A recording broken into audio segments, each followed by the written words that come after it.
Hello, well, welcome once again to New Botany, and I'm out on a trip to see if I can find any blackberries. And I'm not very hopeful, to be honest, because at the moment, when you go out, you can see that most of the plants around where I live are wilting for lack of water. We've had a couple of weeks of quite intense heat at around 33 to 35 degrees, and it's a bit of a let-up this weekend, but many plants are suffering. The trees aren't, because they're very deep-rooted, or they have certain roots that are deep, so they can get water from close to the water table, but smaller herbaceous plants which don't have deep roots are really starting to struggle in the heat and lack of water. A plant that's just finishing flowering is this lesser burdock, and it's a large plant, and you can see that a number of these leaves are just collapsing in the heat and lack of water, and many of these leaves seem to have leaf miners in them, and they're pretty common, but this leaf has a particularly serious leaf miner infection. The flowers are still going here. You can tell it's lesser burdock, I think, because the flowers are rather small, and you can see, I think it might be white anthers there, and the tips of the flowering shoots have the flowers in clusters. Many of these are still in flower here, many have just gone over. Quite attractive, at least the pink tips of the flower with the pink and purple. A member of the Asteraceae, that's the daisy family or dandelion family.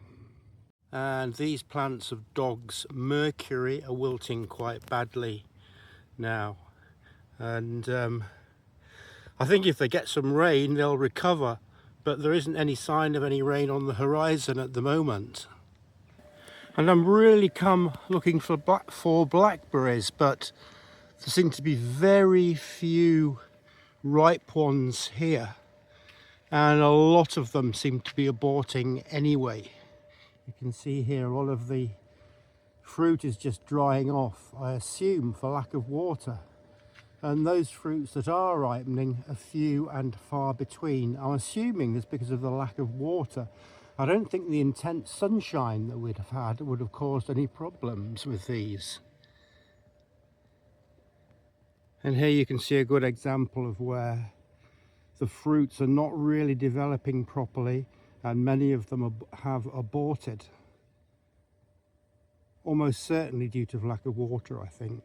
It's probably about 6 weeks since we've had any rain at all, and even then it was just drizzle for a few hours.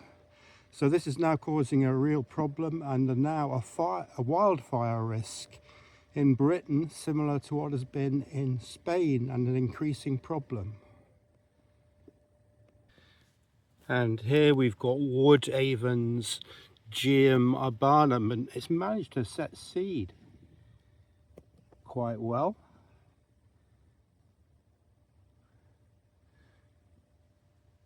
But the plant itself has wilted very badly, and you can see that all these Geum urbanum plants are wilting due to shortage of water in the upper layers of soil, which is now drying out and becoming like dust.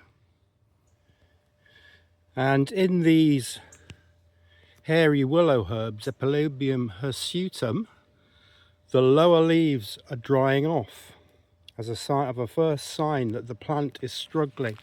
And you can see that all these specimens here have very dry lower leaves. The plants at the back there are producing very, very small flowers as well.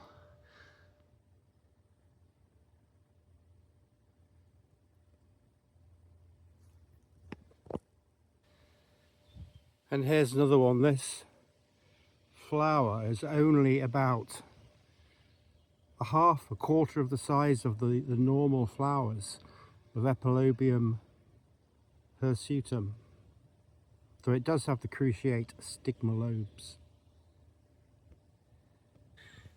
Well, there's a bit of shade in the trees here. We've got a lovely patch of hedge bindweed or Convolvulus arvensis.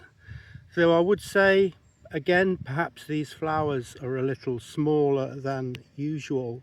It's a way of counteracting the lack of moisture, produce less herbage or flower size, and you may well be able to save water.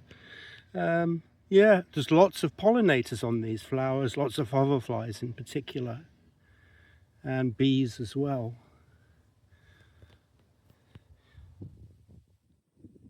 And over there in the distance we've got spikes of agrimony,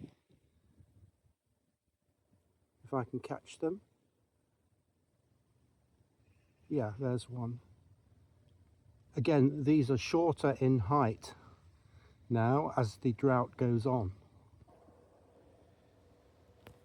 Here's a large colony of hedge woundwort, Stachys officinalis, and the flowers have just gone over, but all the foliage is wilting and the plants are in a state of collapse here. They do get a bit of sunshine, but they shouldn't be dying off this early in the year. Will they recover if there's some rain? We'll have to see. Maybe they will. Well, I'm sitting, thankfully, on a bench. I've had a fairly steep walk up the hill, and these meadows are at the top of the hill, and they're looking pretty brown at the moment. Because it's July, most of the flowers have gone over anyway, but I'll try and pick out whatever's growing here. I'm hoping to find a mixed bed of wild willowherbs, where I know at least 3 species of willowherb grow together. But who knows what it'll be like when I get there. Maybe they'll have all dried out and died. We'll have to see. Well, this is the area where the willowherbs grow, and sure enough, there's no disappointment here. Here we have the hairy willowherb, Epilobium hirsutum, a plant that prefers to grow by rivers and lakes, but it has jumped onto dry land. And this one, it seems to be doing better than the ones we looked at along the path.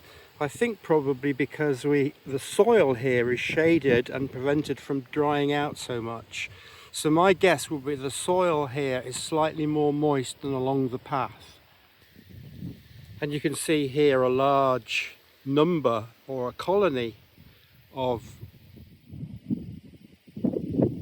hairy willowherbs. Some of them are setting seed at the moment. They're growing amongst thistles, and their flowers are smaller, quite considerably smaller than the ones that you would find growing by the river or by lakes. That could mean that these are hybrids. So there's possibly a hybrid colony here with another willowherb species, though all these flowers do have cruciate stigma lobes. Well, I've not been able to find any other willowherb species growing here, just that hairy willowherb with the quite reduced size flowers, which may be a hybrid. Maybe the colony is hybridized into one type. It's not impossible. But just looking over the meadows here, you can see how dry they're looking. The only plants that are really visible here are the docks, the rumex plants. Still in flower, we've got some cat's ears, but again, their flowers are extremely small, reduced in size. Maybe again an indicator of shortage of water. Maybe that's how these plants adapt to it. Maybe they're not cat's ears actually. No, they're hawksbeards, so they wouldn't necessarily have such large flowers anyway. Yeah, but these are late summer flowering Asteraceae species with dandelion-like flowers, with a capitulum and ray florets. They don't have disc florets in these species.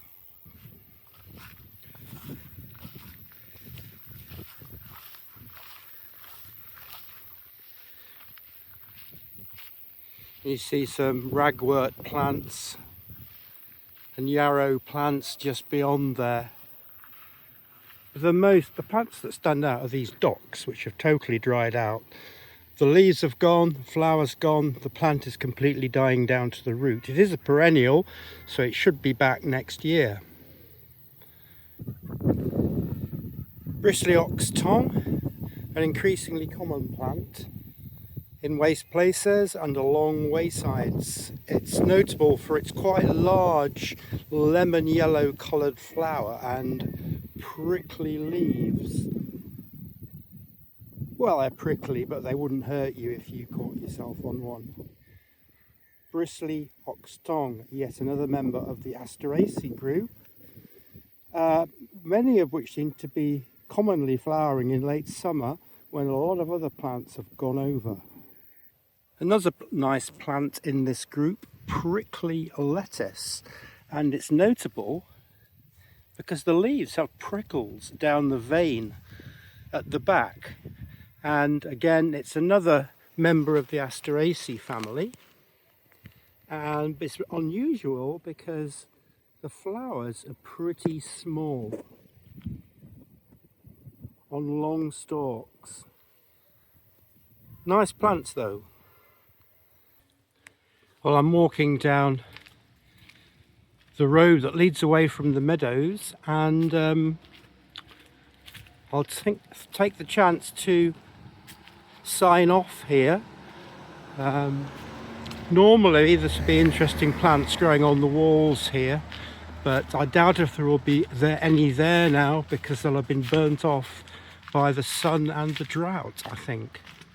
So if you've liked this and you've enjoyed the trip into some local wild spaces, please like and subscribe, and many thanks for watching.